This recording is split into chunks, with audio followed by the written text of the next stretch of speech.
Major General Meston, how do you see the information dissemination also plays to the benefit or to the loss of a particular party in the war? Yeah, information warfare, I would put it, it's a very, very important in any warfare. And it goes to advantage of both sides and who can actually put out the narrative better in a faster time frame, because first report is always first report. So it matters. And therefore it's got lot of relevance in today's environment, and it has actually always remained so. It matters, but today, since accessibility of social media is there to a common man also. Earlier, it was restricted to the armed forces, whatever news was there. But today, even the civilians, for example, now Rostov, the Prigozhin forces were operating in Rostov.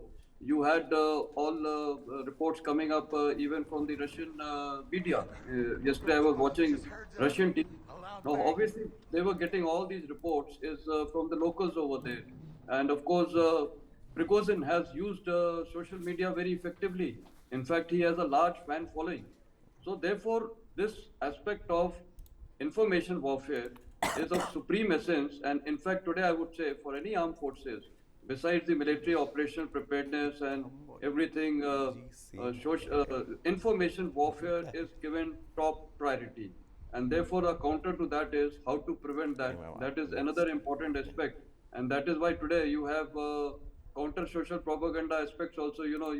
You even today create something. I've been watching Russian television, and sometimes their propaganda is so good. I see even against President Biden or all the top leaders of the Western countries, they show them in such a disarray state of mind. So, and the people are watching it. So every country uses it effectively, but I think probably Russians are using it very, very effectively, but Right. sometimes it also misfires. And it has misfired sometimes. How it is misfired here, Prigozhin's social media following was there, and he had the liberty and audacity to display or give out all his problems. At least since 3 to 5 months, we have been watching. Sometimes he's been, stating against the defense minister and the CGS. So it was allowed to be projected, and I do not know. Even I was wondering when this so-called mutiny was going on yesterday, that what would be the steps which Russian government would like to take to prevent, because his forces were split in two parts. Prigozhin's forces. One was obviously in Rostov, and the other they were advancing towards Moscow, and they had almost reached about 300 kilometers short of that, and they had also Right. occupied one small township.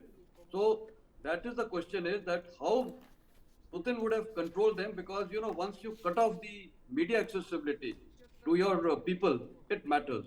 And I think another thing would have happened, because the first question is the Russian troops are along the Ukraine border, wherever they are deployed, the captured areas. Were they aware about it? I perhaps feel that perhaps the restriction would have been there, because if the soldiers would have come to know Right. operating on ground, that this kind of a scenario is occurring, I Right. think it could have bad ramifications for the professionalism and Yeah. operational efficiency of the Russian army. Right. So your question, I just answered, it's got lot of impact today, Yeah, he and every says, country. yeah. General Saab said that lot of impact. Pankaj, this entire thing was started on social media, Telegram, Right. where he came, that is, the chief of the Wagner army, and he, Prigozhin, and he started, accusing, we have seen him using cuss words also in the past. Yes, he Let's has make been no, using it. let's make, so it was all started there. But I think there are two sides to it. If you look at it, one is the state run, state controlled media in Russia. Absolutely. They had one story where they almost tried to say everything is hunky dory, and they painted the other picture.